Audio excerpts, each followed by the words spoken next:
Across this series, we built RAG from its parts all the way up to agents and evaluation.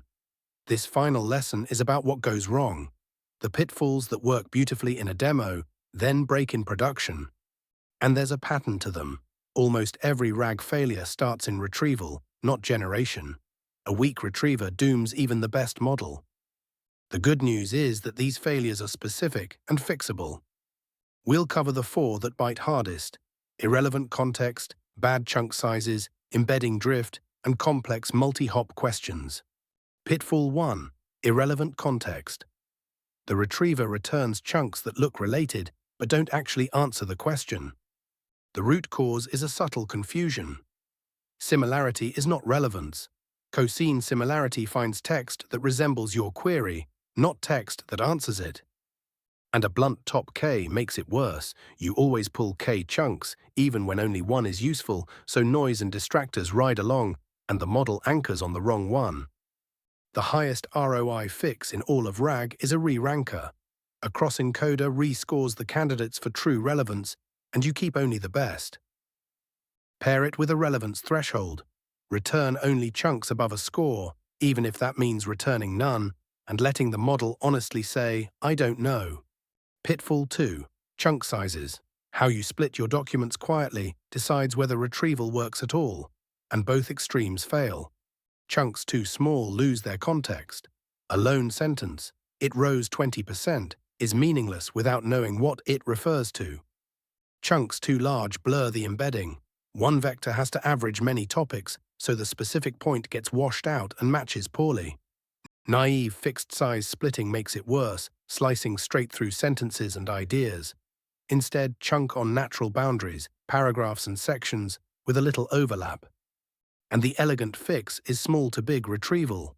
Embed small chunks for precise matching, but feed the larger parent passage to the model, so it gets the full context.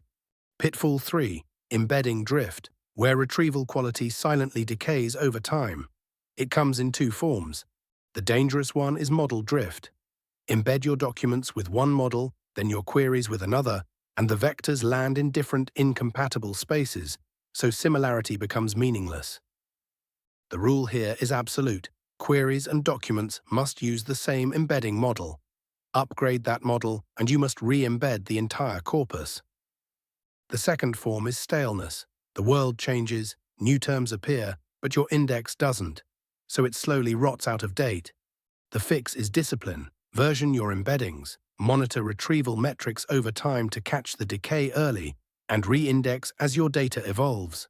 Pitfall 4. Complex multi-hop questions, whose answer is spread across documents in a chain of reasoning. Ask what's the capital of the country where this was invented, and no single chunk holds the whole answer. The bridging facts aren't similar to the query, so one retrieval pass simply can't follow the chain. But this is exactly the gap our advanced techniques were built for. Decompose the question into sub-questions, retrieve each, then synthesize. Or retrieve iteratively, agentic style, search, learn something, then search again, walking the chain step by step. And when relationships are everywhere, GraphRag makes the connections explicit, so a multi-hop path becomes something you can literally traverse. Step back and a pattern emerges. Every pitfall has a remedy you've already learned. Re-ranking and hybrid search rescue relevance. Smart chunking and parent retrieval fix context. Versioning and monitoring beat drift. Graphs and agents conquer multi-hop. So RAG isn't just a vector database and a prompt. It's an engineering discipline, a system of failure modes, each with a known fix. Build it deliberately, measure it constantly, and anticipate where it breaks. That's the difference between a demo and a system you can truly trust.